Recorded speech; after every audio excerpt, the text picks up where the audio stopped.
Fort Lauderdale on South Florida's east coast is less than an hour's drive north of Miami.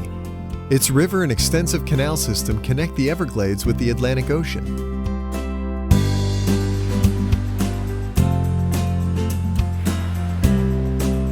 On this settlement on the New River, the pace slows, and it's easy to lose track of time here. Enjoy river cruising, wide sandy beaches, fine dining along the ocean, and exploring subtropical gardens and parks. With year-round sunshine, Fort Lauderdale is a balmy holiday destination that offers an interesting mix of waterfront entertainment. The welcoming locals adore their Lauderdale and are known to embrace a more laid-back attitude than their southern neighbors in Miami. Most of them welcome the transformation from a spring break central for partying college students to the upscale resort city it is now. The times of Fort Lauderdale are long gone, but don't worry, you can still enjoy a drink here, with thousands of bars, restaurants, and clubs around.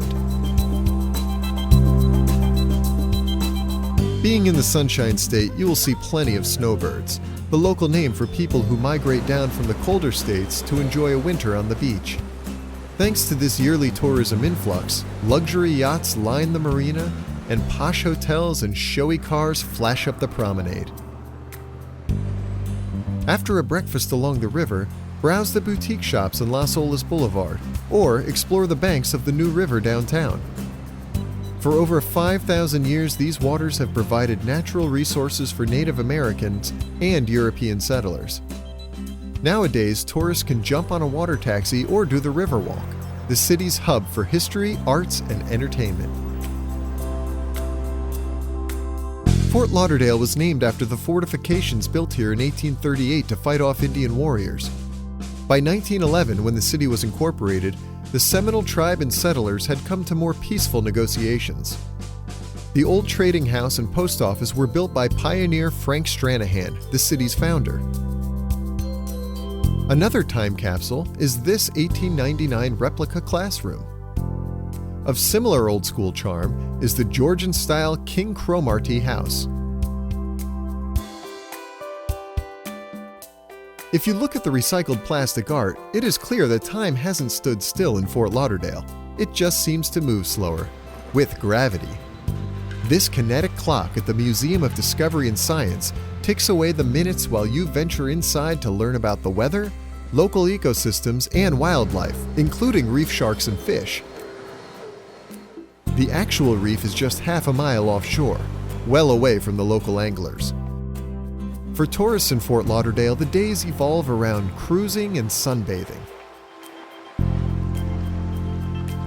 To find the most popular public beaches and bars, walk north from Las Olas Boulevard to Sunrise Boulevard, on the stretch of oceanfront the locals call the Strip. A bit further along the coast are lush retreats such as Birch State Park and the Bonnet Gardens. The coastal highlights extend far beyond the city limits. Idyllic Lighthouse Point and the Deerfield Beach Fishing Pier are just north of the Lauderdale beaches. Nearby, you can live like a star in Mizner Park, among Spanish-style stucco restaurants, pretty fountains, upscale galleries, and the artistic amphitheater. Enter the tropical paradise of Butterfly World with 50 winged species. This is the magnificent result of a local man's hobby gone wild. Birds roam freely at Lake Okeechobee. Florida boasts thousands of lakes, but the shallow water of the Big O dwarfs them all. Fort Lauderdale, with its historic waterfront and sun and sand, is a destination that will have you relaxed in no time. Enjoy living the good life and soak up the sun in style.